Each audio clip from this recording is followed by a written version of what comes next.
There is a kind of strength we rarely speak about. Not the strength of action, not the strength of confrontation, but the strength of stillness. The kind that feels invisible to the world, yet unshakable within ourselves. Most people panic when life grows uncertain. Their minds fill with noise. Their emotions tighten around their decisions. They rush into action because silence terrifies them. They believe movement equals progress even when the movement is chaotic, desperate, and destructive. But we are learning a different way. The ancient philosophers warned that a person who cannot be still will always remain a prisoner to their impulses. Marcus Aurelius wrote that the mind must be allowed space to regain its clarity. Seneca taught that haste is a sign of inner disorder. And Epictetus reminded us repeatedly that not reacting is often the highest form of mastery. And this is where true power lies, in the discipline to hold yourself back when everything inside you wants to rush forward. Because sometimes the right move is no move. When we do nothing, not out of laziness but out of control, we create a space that forces everything to reveal its true nature. People show their intentions. Situations expose their real direction. Life sorts itself without the interference of our emotions. Doing nothing becomes a form of intelligence. Think of how many mistakes are born from impatience. How many relationships break because of reaction. How many opportunities die because we chase the wrong ones. How many words spoken in heat create wounds that last for years. All because we lack the strength to pause. The world praises action, but it does not understand restraint.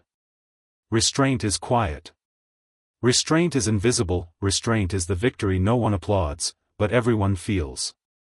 When you stay still long enough, the storm inside your judgment sharpens. This is what the Stoic researchers call cognitive quietude. The mental state where discipline is stronger than impulse and clarity is stronger than fear. It is the psychological force behind every wise decision, every strategic move, every moment of deep self-control. And it is only found in stillness. Doing nothing is also how we reclaim our sovereignty. When you stop reacting, people lose their ability to manipulate you. When you stop rushing, pressure loses its power over you. When you stop chasing, what is meant for you has room to arrive. When you stop fighting everything, you stop exhausting your spirit. Stillness is not the absence of power. Stillness is power, concentrated, contained, deliberate. It is the discipline of waiting without collapsing. The discipline of observing without judging. The discipline of choosing not to act until the right action becomes undeniable. And we need this discipline more than ever. Because in a noisy world, silence becomes a weapon. In a chaotic world, calmness becomes an advantage. In a reactive world, self-control becomes a form of rebellion. Doing nothing is the moment you stop being ruled by your emotions and start being guided by your wisdom. So the next time life pulls you into panic, sit, breathe, wait, let the dust fall on its own. Let the truth reveal itself. Let your mind return to its natural state of strength. And when the right moment comes, you will not act out of fear or impulse. You will act from a place of clarity so sharp that nothing can shake you. This is the silent power we carry.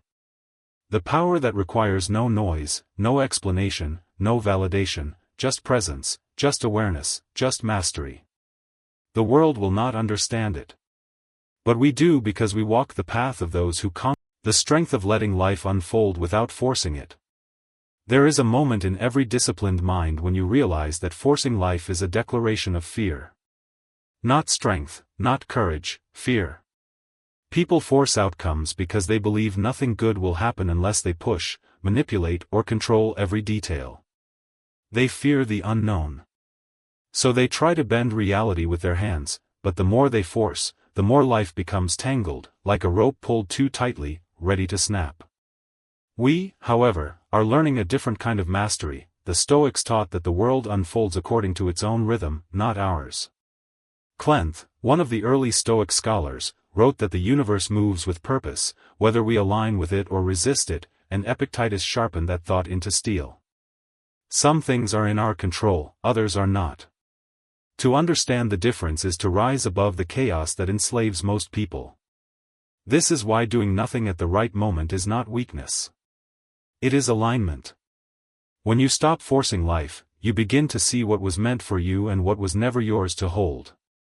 The things that collapse because they were built on instability.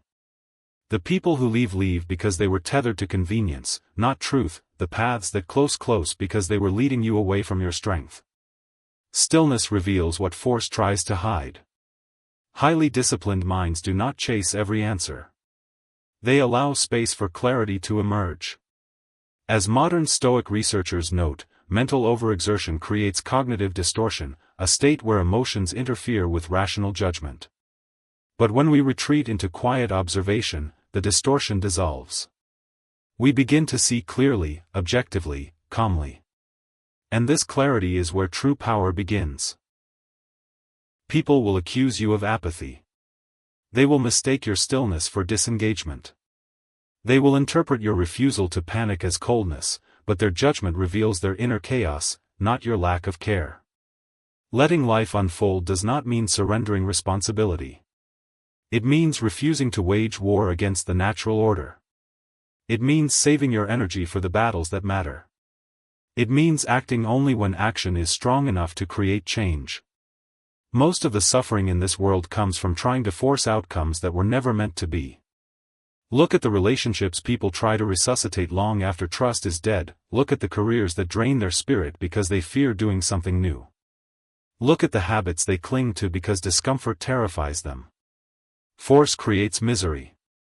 Acceptance creates freedom. And freedom is where the disciplined mind thrives. When you stop trying to control life, something remarkable happens. You start to control yourself. Your impulses weaken. Your emotions become quieter. Your judgments sharpen. Your confidence rises from a deeper place. Not from ego, but from inner steadiness. You become the kind of person who moves only when movement is right. Not when fear demands it. You speak only when speech matters, not when silence would be wiser. You act with precision instead of panic. This is the silent wisdom the Stoics handed to us. The universe is not your enemy. Your frantic attempts to control it are. So let it unfold. Let it breathe. Let it reveal what was hidden in your haste. And you remain still until wisdom, not fear, tells you to rise.